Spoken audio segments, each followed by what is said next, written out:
किती वेळ द्यायचा आहे अजून मला ते सांगा.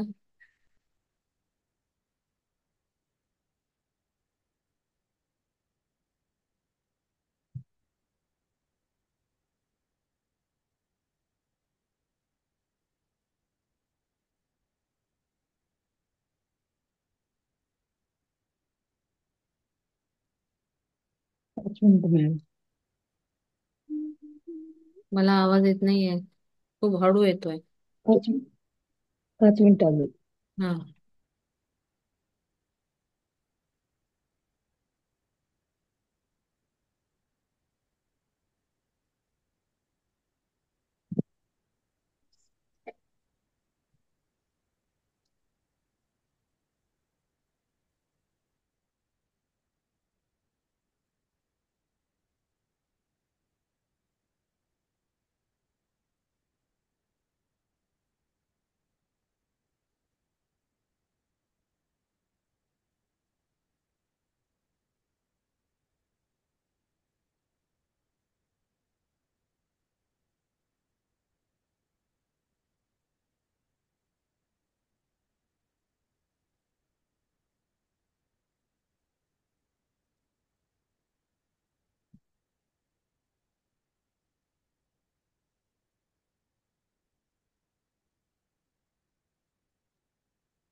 आवाज येत नाहीये का काहीच?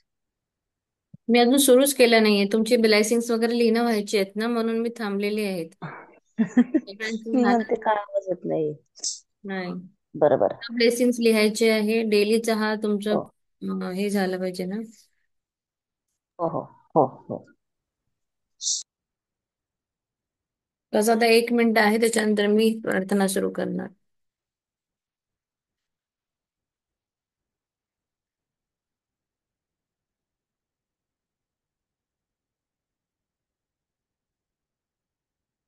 5:50. Good morning, everyone. Sit straight. Take a deep breath. शक्यतो विंडोज ओपन करा प्रार्थनेच्या वेळेस at least. Thank you so much for joining. 3 श्वास घ्यायचे आहे दीर्घ.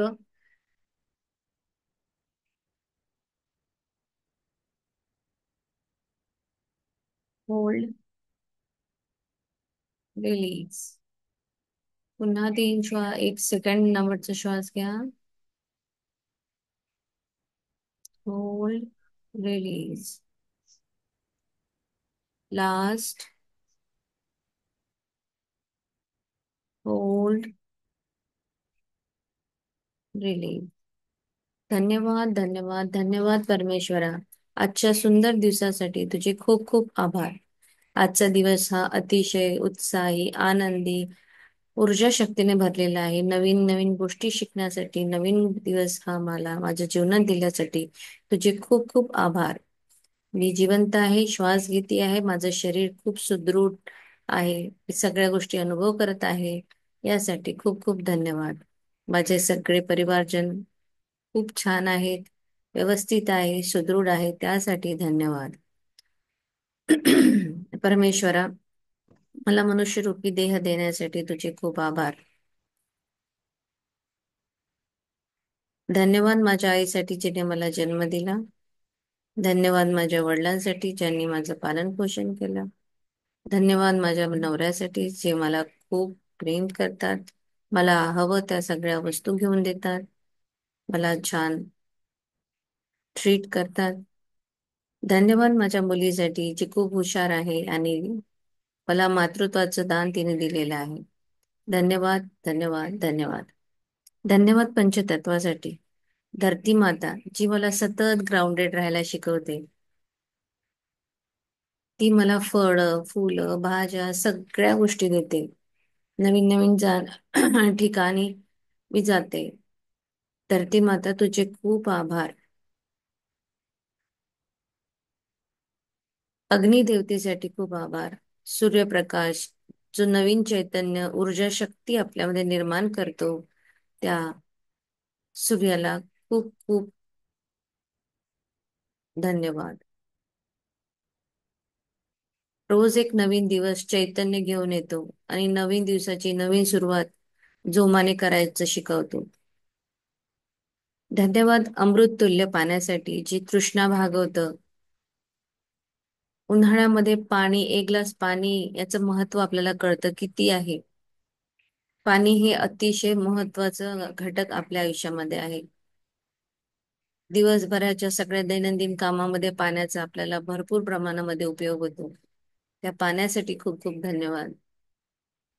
धन्यवाद हवेसाठी.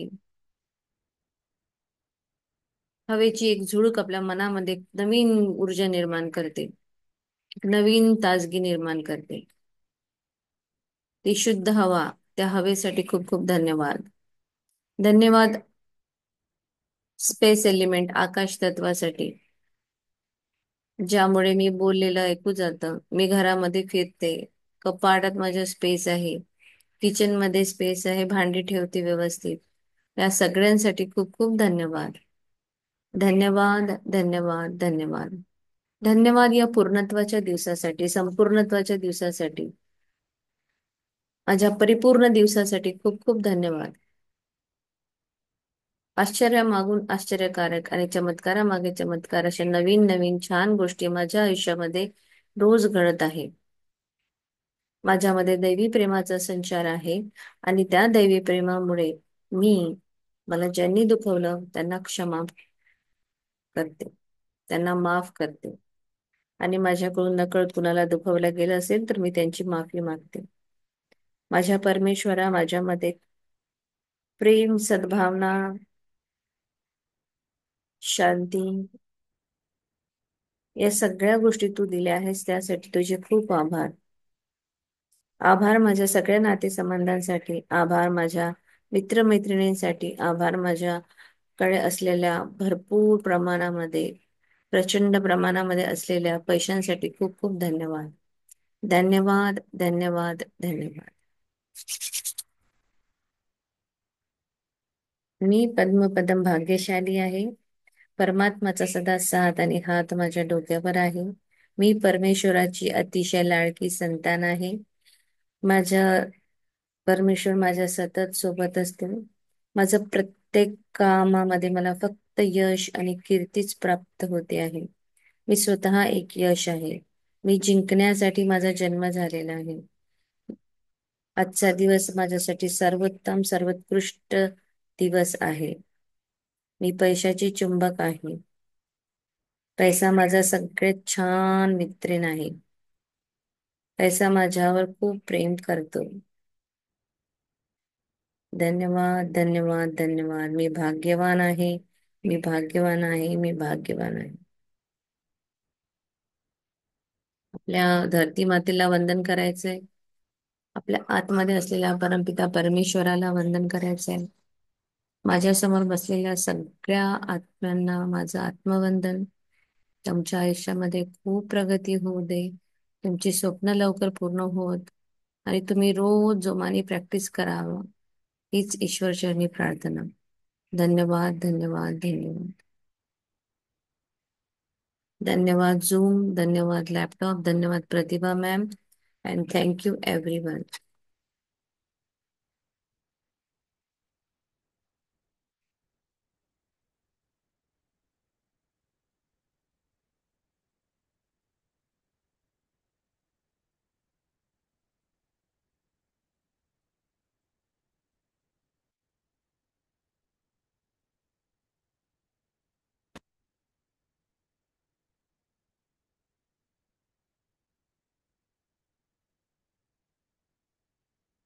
आज प्राजक्तांनी जॉईन केलंय की नाही?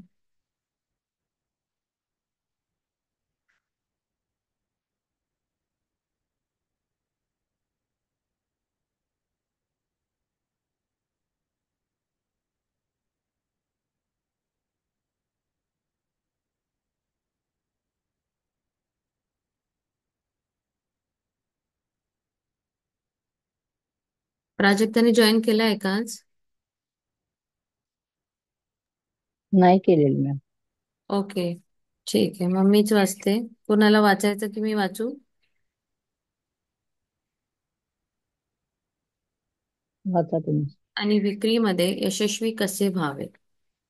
लक्षात ठेवा, खरेदी आणि विक्री करताना तुमचे बाह्य मन हे स्टार्टर आहे आणि तुमचे अंतर्मन हे मोटार आहे.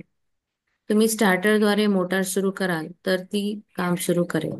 तुमचे बाह्य मन हे तुमच्या अंतर्मनाची शक्ती जागृत करते. तुमची सुस्पष्ट इच्छा, विचार किंवा प्रतिमा तुमच्या सुप्त मनावर ठसविण्याची पहिली पायरी म्हणजे स्वतःला आरामशीर स्थितीत आणणे, ध्यान स्थिर करणे, स्थिर राहणे आणि शांत होणे. एक आरामशीर, निष्क्रिय आणि शांत मानसिक वृत्ती बाह्य बाबी आणि चुकींचे विचार सुप्त मनापर्यंत पोहोचवण्यापासून आणि ध्येयामध्ये हस्तक्षेप करण्यापासून रोखते. एवढेच नाही तर मनाच्या शांत, निष्क्रिय आणि ग्रहणक्षम वृत्तीमध्ये कमीत कमी प्रयत्न करावे लागतात. सो ज्या लोकांना कुणाचा प्लॉट आहे जो विकला जात नाही आहे, एखादं घर आहे किंवा कुठलंही असेट आहे जे त्यांना खरेदी करायचं आहे किंवा विकायचं आहे, तर आपण काय करायचं? जोझेफ मर्फी सांगतात की खरेदी विक्री करताना जे बाहेरचं मन असतं ते त्याला स्टार्टअप म्हणजे त्याला स्टार्टर म्हणतात. तो एक स्टार्ट देईल आणि मग अंतर्मन जी आहे ती चालू होईल, मोटार. तुमच्या अंतर्मनाची शक्ती तुम्हाला ओळखायची आहे याच्यामध्ये. तुमचं बाह्यमन हे तुमच्या अंतर्मनामधली शक्ती जी आहे ती जागरूक करते. मग बाह्यमनाला जागरूक करावं लागेल. त्याच्यासाठी काय पाहिजे? मला माझे विचार स्पष्ट पाहिजे आणि ते विचार प्रतिमा त्या सुप्त मनावर सगळ्यात आधी चांगल्या प्रकारे पोहोचवणे ही पहिली स्टेप आहे. मला खरं घर विकायचं आहे का? हो. घ्यायचं आहे का? हो. कुठे घ्यायचं आहे? कसं घ्यायचं आहे? किती रूमचं आहे? कुठल्या एरियामध्ये आहे? किती स्क्वेअर फीट आहे? कुठल्या दिशेला येतं? या सगळ्या गोष्टी आणि त्या घराचं पिक्चर हे माझ्या मनामध्ये क्लिअर असलं पाहिजे. मग मला दुसरं म्हणजे काय करायचं की सकाळी किंवा संध्याकाळी किंवा दुपारी कधीही शांत स्थितीत बसायचं, दीर्घ श्वास घ्यायचे, स्वतःला स्थिर आणि शांत. कारण आपलं जे अंतर्मन आहे ना ते शांत असताना काम करतं. ते असं खूप घाई गडबडीत कधीच काम करत नाही. ते शांत असताना तुम्हाला चांगला सल्ला देईल, तुम्हाला व्यवस्थित तुमच्या डेस्टिनेशनवर पोहोचवेल तो. तर शांत दीर्घ श्वास घ्यायची आणि शांत बसायचं, जिथे काहीच विचार डोक्यात राहणार नाही आणि बाहेरचं जे जग आहे तेही तिथे लुडबुड करणार नाही की अरे असं थोडी असतं, एवढ्या मोठे तुला पैसे भेटणार आहे, या एरियामध्ये रेट तरी आहेत का? असं कसं तू विचार करतोय? म्हणजे अशा प्रकारची चुळबुळ तू करणार नाही. ठीक आहे. आणि मन शांत निष्क्रिय असलं की ते जास्त ग्रहणशील असतं, म्हणजे जास्तीत जास्त ते ऍक्सेप्टन्स मध्ये असतं. आणि मग आपल्याला कमी प्रयत्न करावे लागतात त्या मनाला समजून सांगण्यासाठी. सो दुसरी पायरी म्हणजे तुम्हाला अपेक्षित परिणाम आणि इच्छापूर्ती खरोखरच झाली आहे असं चित्र मनपटलावर रंगवा. फर्स्ट, तुमचं क्लिअर असलं पाहिजे तुम्हाला काय पाहिजे. सेकंड, मग आता तो पिक्चर तुम्हाला पूर्ण झालाय तुमचा, तुमच्या मनपटलावर त्याला रंगवावं लागेल की हो, माझं घर विकलं गेलंय, मग मी काय करत आहे, पैसे कसे आले, कुठल्या चेकने आले, कॅश दिली, सगळं तुम्हाला तिथे चित्र रंगवावं लागेल. तिसरं, समजा घर खरेदी करायचं आहे तर मग तुम्ही तुमच्या शांत मनस्थितीत पुढील सकारात्मक विधान म्हणा. म्हणजे आता पुढे आपल्याला जर खरेदी करायचं असेल तर आपण काय म्हणायचं? रोज आपल्याला हे म्हणावं लागेल. माझ्या अंतर्मनाची अमर्याद बुद्धिमत्ता ही ही सर्वोच्च बुद्धिमत्ता आहे. ती मला एक आदर्श घर दाखवून देत आहे, जे माझ्या सगळ्या गरजा पूर्ण करेल, जे मी खरेदी करू शकते. ही विनंती मी आता माझ्या सुप्त मनाला देत आहे. मला माहित आहे की ते माझ्या विनंतीच्या स्वरूपाला प्रतिसाद देईल. शेतकरी ज्याप्रमाणे जमिनीमध्ये पेरतो, त्याचप्रमाणे विकासाच्या तत्वावर अंतस्थ विश्वास ठेवून मी ही विनंती पूर्ण श्रद्धेने आणि आत्मविश्वासाने मांडत आहे. तर ज्या कोणाला घर घ्यायचं असेल, गाडी घ्यायची असेल, मोबाईल घ्यायचा असेल, काहीही घ्यायचं असेल, तर इथे तुम्हाला ही प्रार्थना म्हणायची. घरासाठी स्पेशली ही प्रार्थना दिली आहे. ज्यांना घर घ्यायचे त्यांनी ही प्रार्थना म्हणायची. तुमच्या प्रार्थनेचं उत्तर वर्तमानपत्रातील जाहिरातीतून किंवा मित्राकडून मिळू शकते. तुम्हाला थेट अशा विशिष्ट घराकडे जाण्याचा संकेत मिळू शकतो. तुम्ही शोधत आहात. एक मिनिट.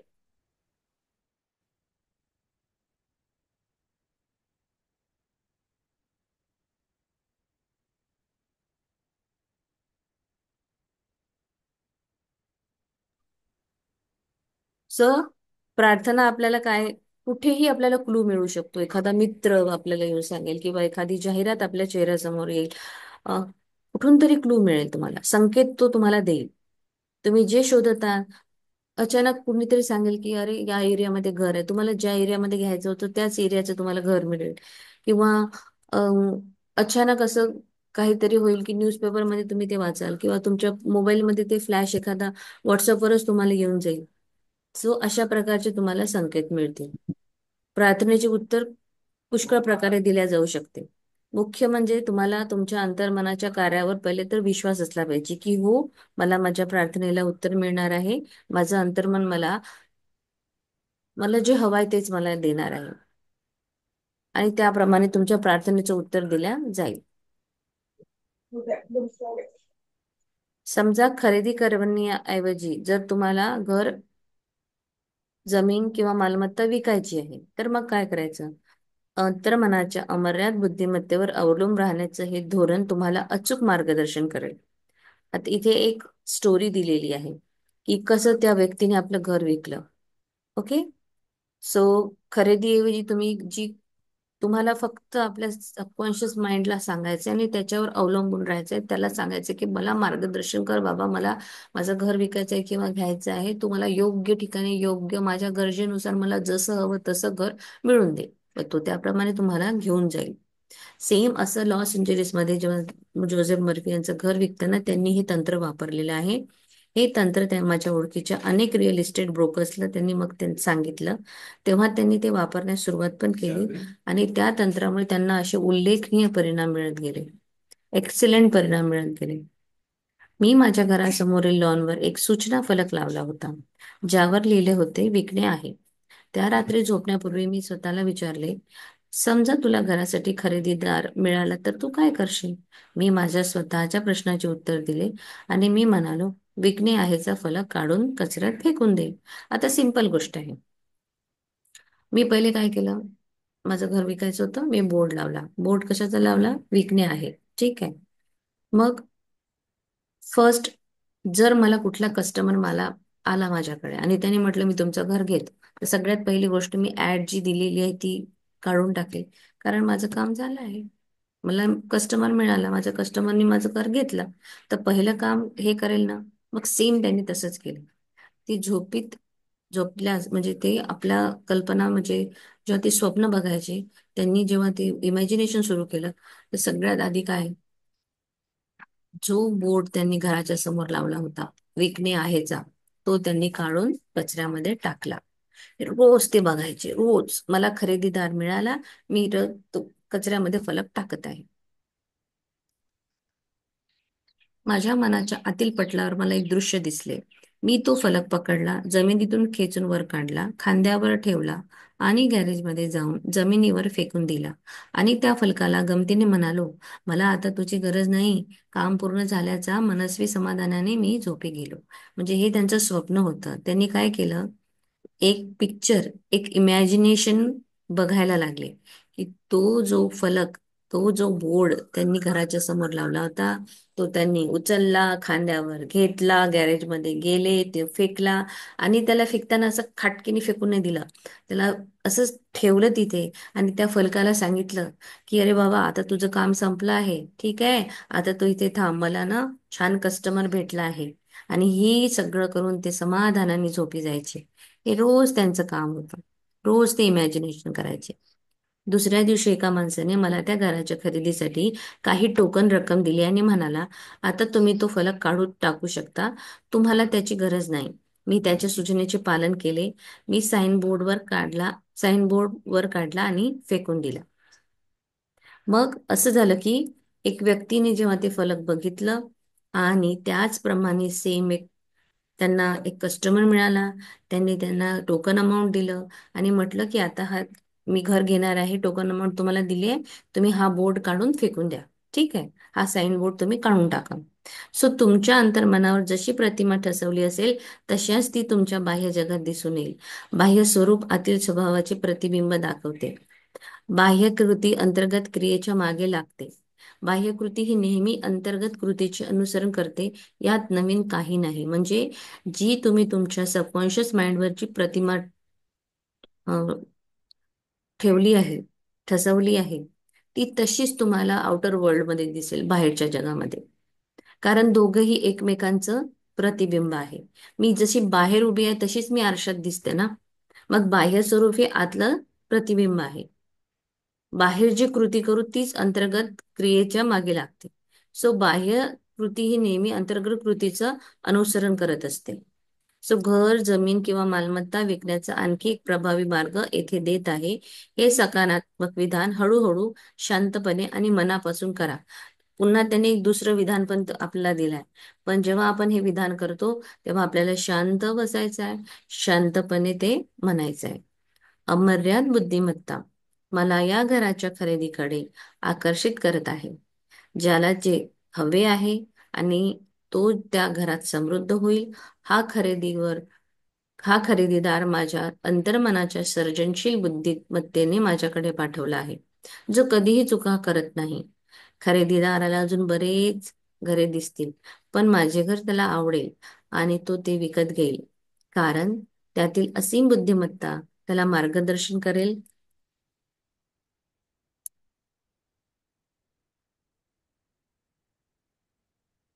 मला माहित आहे की हा खरेदीदार योग्य आहे, वेळ योग्य आहे, किंमत योग्य आहे. माझ्या अंतर्मनाचा एक सखोल प्रवाह आता आम्हा दोघांना दैवी नियमानुसार एकत्र आणत आहे. आणि मला माहित आहे की ते तसेच आहे. म्हणजे आता बघा, सेकंड थॉट पहिला तर असं होतं की त्यांनी एक इमॅजिनेशन केलं की एक त्यांना कस्टमर मिळाला. कस्टमर मिळाल्यानंतर साईन बोर्ड काढून फेकून देणे हे त्यांचं एक ड्रीम, म्हणजे त्यांनी एक कल्पना केली, ते झालं. एक दुसरा त्यांनी अजून एक उपाय दिला आहे की जर तुम्हाला विकायचं आहे तर तुम्ही काय करणार, तुम्ही विचार करणार की हे अमर्याद बुद्धिमत्ता. आता तुम्ही काय विचार केला इथे, की मला जो कस्टमर मिळाला आहे तो मला दैवी शक्तीने पाठवलेला आहे, तो चुकीचा असूच शकत नाही. पहिली गोष्ट अशी. मग ती त्यांची प्रार्थना अशी होती की माझ्याकडे खरेदीदार आकर्षित करत आहे माझी बुद्धिमत्ता. आणि जसा मला हवा मला तसाच कस्टमर भेटला आहे. माझं घर जो कोणी घेईल तो खूप इथे फ्लरिश करेल, खूप त्याचं भरभराटी होईल, त्याचा म्हणजे त्याच्या जीवनामध्ये खूप खुशी, प्रेम आणि त्याचं सगळं चांगलं होईल असा आशीर्वाद सुद्धा तिथे त्यांनी टाकलेला आहे. आणि जो कोणी खरेदीदार आहे तो हा इन्फायनाइट इंटेलिजन्स म्हणजे प्रत्यक्ष परमेश्वराने पाठवलेला आहे. तो कधीच चुकीचा निघणार नाही. त्याला भरपूर घरं दिसतील, पण त्याला माझंच घर आवडेल आणि तो माझंच घर घेईल. आणि ही जी अमर्याद बुद्धिमत्ता, ही जी सबकॉन्शियस माइंड, ही जी एक अंतर्मनाची शक्ती आहे, ही मला योग्यच खरेदीदार देणार आहे. आणि किंमत पण योग्य, सगळं माझं अगदी सरळ सुरळीत अशी माझ्या घराची खरेदी होणार आहे. हे सेम त्यांनी असं म्हणायला सांगितलेलं आहे. जर तुम्हाला घर विकायचं असेल, म्हणजे आपण आपली वस्तू देताना सुद्धा आशीर्वादपूर्वक ती वस्तू समोरच्याला द्यावी. की माझी गाडी जो कोणी घेईल त्याला खूप छान त्याची प्रगती करेल. त्याच्याकडे अजून माझी गाडी घेतल्यानंतर 10 गाड्या होतील. माझं घर घेतल्यावर त्याचे 50 घरं होतील. म्हणजे असं अशा प्रकारे त्याच्यामध्ये ब्लेस करून, आणि तो मला इन्फायनाइट इंटेलिजन्स दिलेला आहे तर तो चुकीचा होऊ शकत नाही कस्टमर, असं आपल्याला म्हणायचं आहे. तर आपली कुठलीही प्रॉपर्टी जर खरेदी किंवा विक्री करायची आहे, आपल्याला हा नियम तिथे वापरावा लागेल. नेहमी लक्षात ठेवा की आपण ज्याला शोधत असतो तो देखील आपल्याला शोधत असतो. तुम्हाला जे घर किंवा मालमत्ता विकायची आहे, तेच घर किंवा मालमत्ता विकत घेऊ इच्छिणारा कोणी ना कोणी असतोच. तुमच्या अंतर्मनाच्या शक्तीचा योग्य वापर करून तुम्ही तुमच्या मनातील स्पर्धेची भावना आणि खरेदी विक्री विषयीची सर्व चिंता नाहीशी करा. तर कुणाला जर असं खरेदी आणि विक्रीची चिंता असेल, तर आज म्हणजे विसरून जा सगळ्या गोष्टी आणि आज हे शिकले आहेत ना, आजच ह्या गोष्टी लावायला सुरुवात करा. लक्षात ठेवा की ज्याला तुम्ही शोधता तो तुम्हाला शोधत असतो. फॉर एक्झाम्पल माझ्याच घरचं उदाहरण मी तुम्हाला मागे सांगितलेलं की मला घरी कबड हवे होते. मी सारखं माझ्या मिस्टरांना म्हणायची की आपण जाऊया आता मार्केटला, मला कबड घ्यायचंय. मी एकच कबड घ्यायचा विचार की मला घ्यायचंय कबड, घ्यायचंय कबड. मग जेव्हा मी अमरावतीवरून परत आली माझ्या आईचं सगळं झाल्यानंतर, तेव्हा अचानक एक दिवस व्हॉट्सअपवर मला स्टेटस दिसलं माझ्या स्टुडंटच्या पप्पांचं. तर त्यांनी नवीन घर घेतलं तर ते शिफ्ट करत होते, तर त्यांनी ऍडव्हर्टाईज टाकलेली की मला हे कबर्ड्स विकायचे. त्यांचे असे 7-8 कबर्ड होते मोठे मोठे. आणि मला सुंदर 2 कबर्ड सहज अगदी छान प्राइस मध्ये मिळाले. म्हणजे मी ज्याला शोधत होती तोही मला शोधत होता आणि ते बरोबर मॅच झालं आणि मला कबड मिळाले. मला एक नाही 2 कबड 4,500 खूप सुंदर कबड मला मिळाले. आणि मला माझं घर अरेंज करायचं होतं अगदी तसं मग मला एकदम छान असं स्पेस मिळाली. भरपूर छान मी व्यवस्थित सगळ्या वस्तू ठेवू शकले. तर जो जो म्हणजे ज्याला तुम्ही शोधता तो तुम्हाला शोधत असतो. तुम्ही जर एखादं नॉलेज घ्यायचा विचार करत असाल तर बरोबर ते नॉलेज तुमच्या समोर येईल. तर या प्रकारे तुम्हाला खरेदी घर विक्री करायचं असेल तर तुम्ही हे वापरायचं आहे. तिला जे हवे होते हे तिने कसे मिळवले. तिच्या घरातून व्याख्यानाच्या ठिकाणी येण्यासाठी तिला 3 वेळा बस बदलावी लागत असे. प्रत्येक वेळी भाषण ऐकायला यायला 1.5 तास लागायचा. एके दिवशी ती माझे भाषण ऐकायला आली, ज्यात मी सांगितले की एका तरुणाला नोकरीसाठी गाडी हवी होती आणि त्याने आपल्या कल्पनाशक्तीने ती मिळवली. ती घरी जाऊन भाषणात ऐकलेले तंत्र आजमावू लागली. तिने नंतर मला पत्र लिहून तिने माझ्या पद्धती कशा अंमलात आणल्या आणि त्यानंतर काय झाले ते कळविले. तिच्या परवानगीने मी ते पत्र इथे प्रकाशित करत आहे. प्रिय डॉक्टर मर्फी, तुम्हाला मला माहित आहे की मला वैयक्तिक विकासासाठी कारची नितांत गरज आहे. तुमची भाषणे ऐकायला मला नियमितपणे येण्याशिवाय दुसरा मार्ग नव्हता. मी ठरवले की कार मिळवण्यासाठी मला कितीही वेळ लागला तरी मी नेहमी स्वप्नात पाहिलेली कार, कॅडिलॅक कार मिळवण्याचा प्रयत्न केला पाहिजे. माझ्या कल्पनेत जर मी कार खरेदी केली असती आणि चालवली असती तर मी जी पावले उचलली असती ती मी सर्व उचलली. मी स्वतःला शोरूम मध्ये फिरताना, मॉडेल टेस्ट ड्राईव्ह घेताना पाहिले. होय, मला ते खूप आवडले. मी पुन्हा पुन्हा कॅडेलिक माझ्या मालकीची झाली आहे असे कल्पनाचित्र पाहिले. सलग 2 आठवडे मी त्या कारमध्ये बसणे, चालवणे, तिला डॅशबोर्डला स्पर्श करणे, मानसिक चित्र पाहिले. गेल्या आठवड्यात तुमच्या व्याख्यानासाठी मी कॅडलिक मध्ये बसून आले होते. इंग्लंड वुडमध्ये राहणारे माझे काका मरण पावले होते आणि त्यांनी त्यांची कॅटलिक आणि त्यांची सर्व संपत्ती मालमत्ता माझ्या नावे केली. So so amazing. बघा, ही जी मुलगी आहे ही डॉक्टर मर्फीचे व्याख्यान ऐकायला ती जात असे आणि त्यासाठी तिला रोज 1.5 तास लागायचा. तिला बसने जावं लागत असे. जेव्हा ती भाषण ऐकत असताना डॉक्टर मर्फींनी एक गोष्ट सांगितली एका मुलाची, की त्याला नोकरीसाठी गाडी हवी होती. मग त्यांनी त्याच्या कल्पनाशक्तीचा वापर केला आणि त्या मुलाला ती गाडी भेटली. हे व्याख्यान जेव्हा त्या मुलीने ऐकलं, मग तिने काय केलं, तिलाही गाडी हवी होती. मग आता तिने हे तंत्र वापरण्याचा, म्हणजे तिला वाटलं की मी आता हे ऐकून आली आहे, तर चला मी वापरते. जसं आज आपण ही बुक करत आहोत.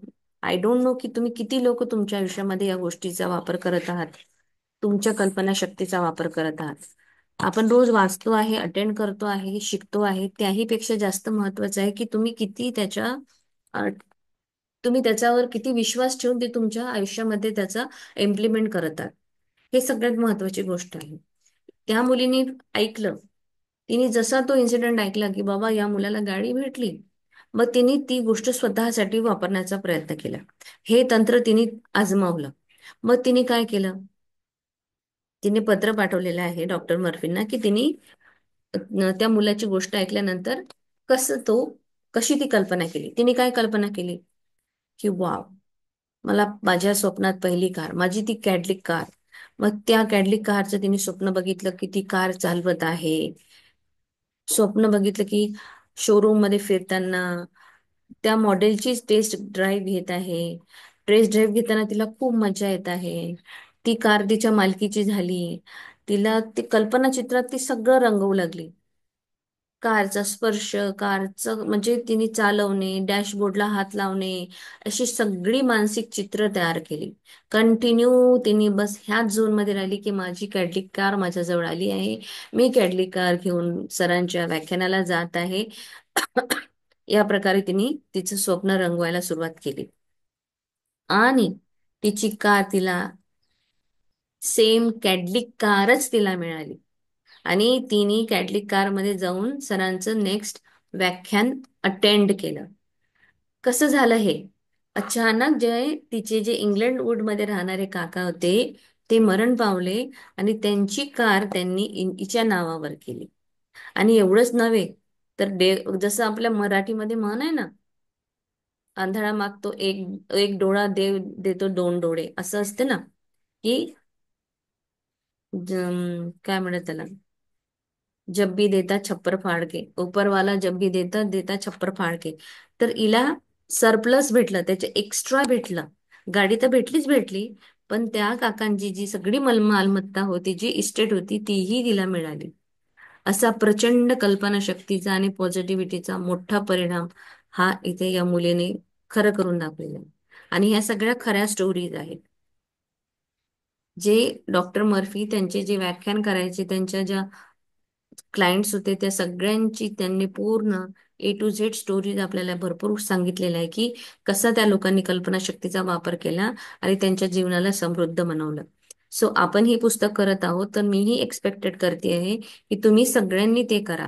तुम्ही रोजची तुमची जी प्रॅक्टिस आहे, सकाळी अर्धा तास, स्वप्न खरं महत्वाची असेल तर तुम्ही करा. अदरवाईज रोजचं जे चालू आहे ते चालू आहे, ब्रेड बटर वाला काम चल रहा है बस. रोज आपण येतो, आज व्याख्यान करतो, रोज आपण क्लास घेत, म्हणजे कशा प्रकारे करत आहोत. माझं रोजचं रुटीन, मला काहीही असो, मी रोज माझं कंटिन्युअस माझे ब्लेसिंग्स आई वडिलांसाठी मी हे करेल, माझं थँक्यू, मॉर्निंग वॉक, मला माझी बॉडी स्लिम ट्रिम करायची आहे, माझं हेल्थमध्ये माझे चॅलेंजेस असेल, मला घराच्या पैशामध्ये चॅलेंजेस असेल, अजून चॅलेंजेस राहायला नको. कारण की तुम्ही बरेच दिवसापासून ही प्रॅक्टिस करत आहात, तर कुठेतरी प्रॅक्टिसमध्ये तुमची कमतरता आहे, जी तुम्ही तुमची कन्सिस्टन्सी नाही आहे, तुमचा जिद्द नाही आहे, किंवा तुम्ही कंटिन्यू करत नाही आहात, म्हणून ती तुमची स्वप्न कुठेतरी अजूनही आली नाहीये जवळ. तुम्हाला ती स्वप्न जर पूर्ण करायची असेल तर तेवढं तुम्हाला आतमध्ये तुमची तेवढं प्रचंड इच्छाशक्ती असली पाहिजे की नाही मी करणार. मी सकाळी 5च्या ऐवजी 4ला उठते. मी 4 पासून माझे 5 पर्यंत सगळे रिच्युअल्स करेल. मला जे जे मॅजिक बुकने सांगितलेले आहे. आता मी सकाळी सकाळी सबकॉन्शियस माइंडचा पण वापर करेल. रात्री झोपायच्या वेळेस हे करेल. मॅजिक रॉकच्या नंतर करेल. आणि मला हे भेटलंच पाहिजे. किती तुमची स्वप्न खरंच तुम्हाला पाहिजे असेल तर तुम्ही हे सगळे प्रॅक्टिस करत असाल असं मी गृहीत धरते. आणि मी तर खरं म्हणेल की मला रोज एक शेअरिंग ऐकायला खूप आवडेल की हो आम्ही हे केलं आम्हाला हे मिळालं. छोट्यातले तुम्हाला जरी ते छोट्या वाटत असेल पण ती शक्ती जेव्हा तुम्ही वापराल ना तुम्हाला मला मज्जा येईल. एका चॉकलेटसाठी तुम्ही जरी ही शक्ती वापरली किंवा छोट्या छोट्या गोष्टी रोजच्या होणाऱ्या त्याच्यासाठी हे वापरा. फक्त ऐकून सेशन अटेंड करून काहीही होणार नाही. तुम्हाला गोंधळल्यासारखं गडबड होत असेल तर प्रश्न विचारा की आम्ही कसं करू काय करू. मी तुम्हाला मार्गदर्शन करेल. तुम्हाला पर्टिक्युलर एका स्वप्नासाठी तुम्ही एकाच याच्यावर फोकस करा आणि रोज तेच ते 21 दिवस करा. त्या 21 दिवसानंतर दुसरी अफर्मेशन करा. तुम्हाला हवं ते मिळवून देण्याची शक्ती तुमच्या अंतर्मनामध्ये आहे. नेक्स्ट. अनेक उत्कृष्ट अधिकारी व व्यावसायिकांनी वापरलेले यशाचे तंत्र. असे अनेक प्रमुख व्यावसायिक आहेत जे दिवसातून अनेक वेळा यश हा अमृत शब्द वापरतात. जोपर्यंत ते यश त्याचेच आहे अशी खात्री पटत नाही तोपर्यंत ते त्याची उजळणी करतात. त्यांना माहीत आहे की यशाच्या कल्पनेमध्येच यशाची प्राप्ती सामावलेली आहे.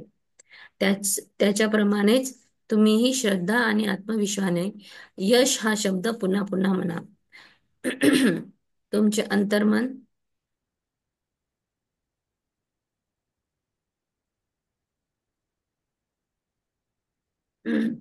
तुमचे अंतर्मन हे यशाला सत्य मानू लागेल आणि तुम्हाला यशाची प्रेरणा देईल. काही व्यावसायिक आहे जे रोज दिवसातून यश यश या शब्दामध्येच खूप ताकद आहे.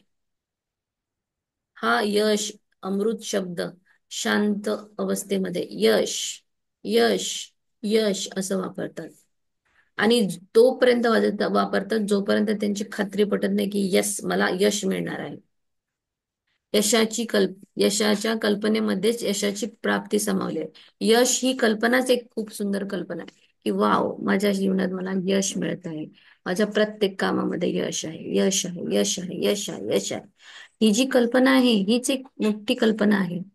तुमची श्रद्धा हे तुम्हाला आत्मविश्वास देईल आणि तो यश या शब्द तुम्ही पुन्हा पुन्हा पुन्हा पुन्हा कंटिन्युअस म्हणत राहाल. दिवसभर तुमचं हे मनन चालू राहील. तुमच्या अंतर्मनाला या यशाला सत्य मानू लागेल तो. रोज रोज रोज रोज म्हटल्याने यस यश यश यश यश अंतर्मन ते खरं करून दाखवेल आणि तुम्हाला यशाची प्रेरणा मिळेल. तुम्हाला तुमचे वैयक्तिक विश्वासधारणा मत व्यक्त करावी लागतात. तुमच्या यशाचा अर्थ काय आहे? अर्थातच तुम्हाला तुमच्या घरगुती जीवनात आणि इतरांशी नातेसंबंध यशस्वी व्हायचे आहे. तुम्हाला तुमच्या निवडलेल्या नोकरी किंवा व्यवसायात उत्कृष्ट कामगिरी करायची आहे. तुम्हाला एक सुंदर घर आणि संपत्ती हवी आहे, जेणेकरून तुम्ही आरामात आणि आनंदात जगू शकाल. तुमच्या प्रार्थना जीवनात तुमच्या अंतर्मनाच्या शक्तीच्या संपर्कात राहण्यात तुम्हाला यशस्वी व्हायचे आहे. यशाची डेफिनेशन सगळ्यांची वेगवेगळी आहे. तुमची काय डेफिनेशन आहे?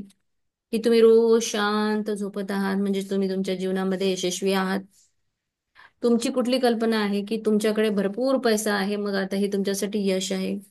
तुमची काय कल्पना आहे की माझे सगळे नातेसंबंध खूप छान आहे, मी खूप लाडाची मुलगी आहे किंवा माझ्याकडे छान सगळे संबंध खूप मस्त मी सगळ्यांसोबत राहते, हे तुमचं यश आहे? सगळ्यांच्या यशाच्या कल्पना ह्या वेगवेगळ्या. तुझा ठीक आहे.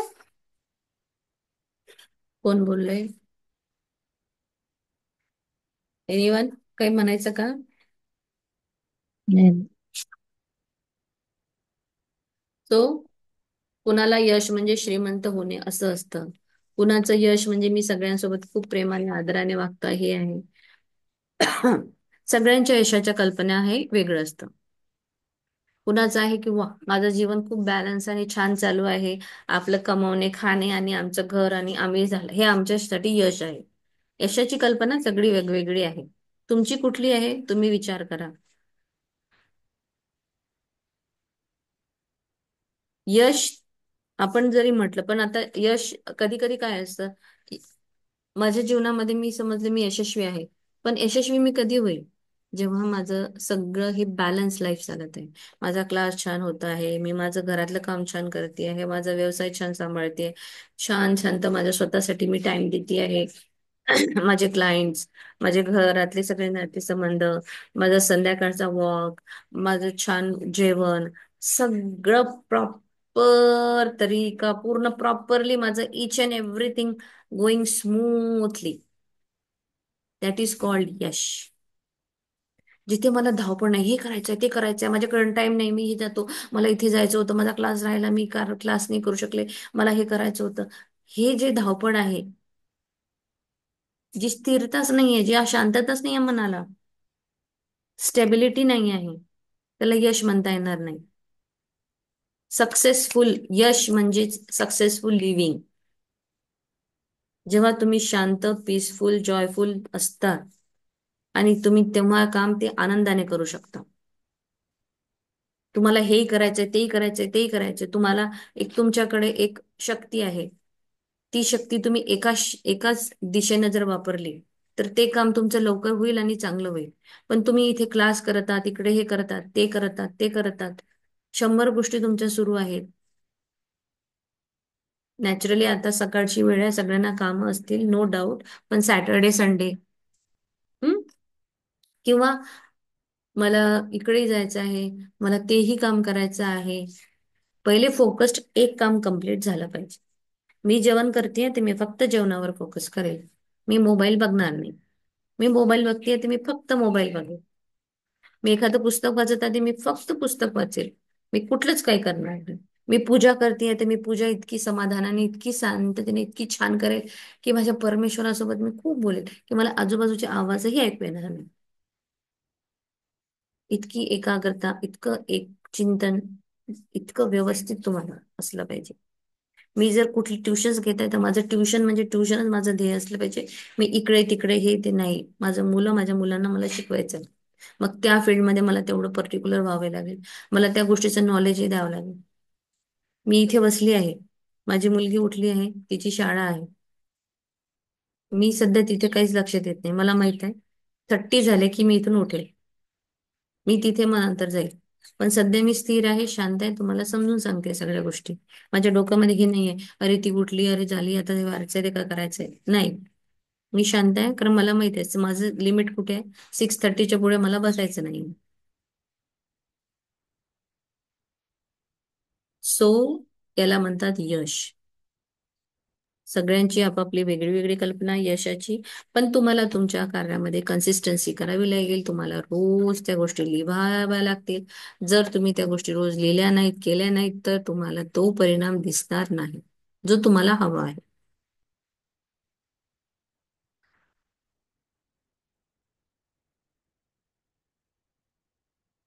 सेकंड पॅरेग्राफ वाचला होता ना मी. तुम्हाला तुमचे वैयक्तिक विश्वास, धारणा आणि मत व्यक्त करावी लागतात.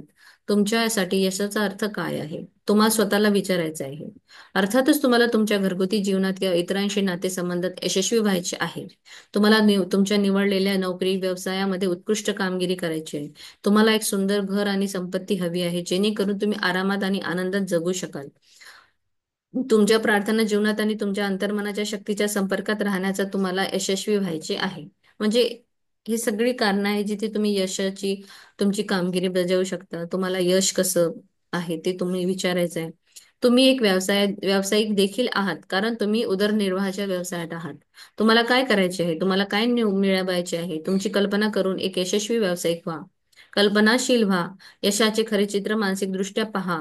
त्याची सवय करून घ्या. यश आणि पूर्ण समाधानाच्या भावनेने दररोज रात्री झोपायला जा. अखेरीस तुम्ही तुमच्या सुप्त मनामध्ये यशाची कल्पना पेरण्यास सक्षम व्हाल. विश्वास ठेवा की तुमचा जन्म यशस्वी होण्यासाठी झाला आहे आणि प्रार्थना केल्याने चमत्कार घडतील. फॉर एक्झाम्पल, एखाद्या व्यक्तीने जर नर्सिंगचं काही निवडलं, एखाद्या मुलीने नर्सिंग म्हणून तिचं एक अ, ध्येय आहे की मी नर्सिंग मध्ये जाणार. मग नर्सिंग मध्ये गेल्यावर काय, तर मला पेशंट सोबत तेवढ्याच प्रेमाने बोलावं लागेल, त्यांच्याशी वागावं लागेल, कारण माझा नर्सिंगचा धर्म मला काय शिकवतं. आलेल्या लोकांची सेवा करणे, त्यांच्याशी प्रेमाने वागणे, ना की त्यांच्यावर रागवणे, ओरडणे, त्यांना कसे बोलणे. माझा धर्म जो आहे मला तो करावा लागेल. माझं जे मी निवडलेले क्षेत्र आहे त्याच्यात मला 100% द्यावे लागतील. आणि मग मला एक समाधान सुद्धा राहील. आणि मला जर ती गोष्ट हृदयातून करायला आवडते तर मी नक्कीच ती खूप चांगली करेल. आणि काही काही लोक जरी हृदयातून आवडत असेल पण तेच घाई, हे करायचं ते करायचं ते करायचं, समाधान म्हणून कुठेच काही नाही, असंही असतं. सो जे काय करायचं आहे त्याची कल्पना करा. 100% त्याच्यामध्ये व्यवस्थित तुम्ही ट्रेंड असले पाहिजे. मानसिकदृष्ट्या ते तुम्ही तुमचं चित्र रंगवा. त्याची सवय करून घ्या. तुमच्या सबकॉन्शियस माइंडला यशाची सवय लावा. यश आणि पूर्ण समाधानाच्या भावनेने रोज रात्री झोपायला जायचं. फुलफिल डे, परिपूर्ण दिवस, परफेक्ट दिवस, फ्रुटफुल डे, असं व्यवस्थित तुम्हाला झोपी जायचंय. पॉइंट्स आपण उद्या घेऊया. Thank you so much for joining. आणि तुमच्या या शक्तीचा वापर तुम्ही करायचा आहे सगळ्यांनी. काही समजणं नसेल तर तुम्ही विचारू शकता. Thank you so much. Thank you, Parameshwara. Thank you so much for joining. All the participants are very good and energetic. They all are doing very nicely their practices. Thank you thank you thank you. युट्यूबवर बघणाऱ्यांसाठी सुद्धा खूप खूप आशीर्वाद. हा जो video आहे तो खूप लोकांपर्यंत शेअर करा जेणेकरून सगळ्या लोकांना त्याचा फायदा होईल. आणि तुमच्या स्वतःच्या आयुष्यामध्ये सुद्धा या सबकॉन्शियस माइंडचा वापर करून प्रचंड प्रमाणामध्ये तुम्हाला यश आणि कीर्ती प्राप्त होईल. धन्यवाद धन्यवाद धन्यवाद. Thank you thank you thank you.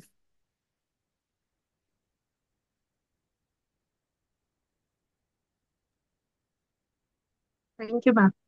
Thank you so much. Thank you.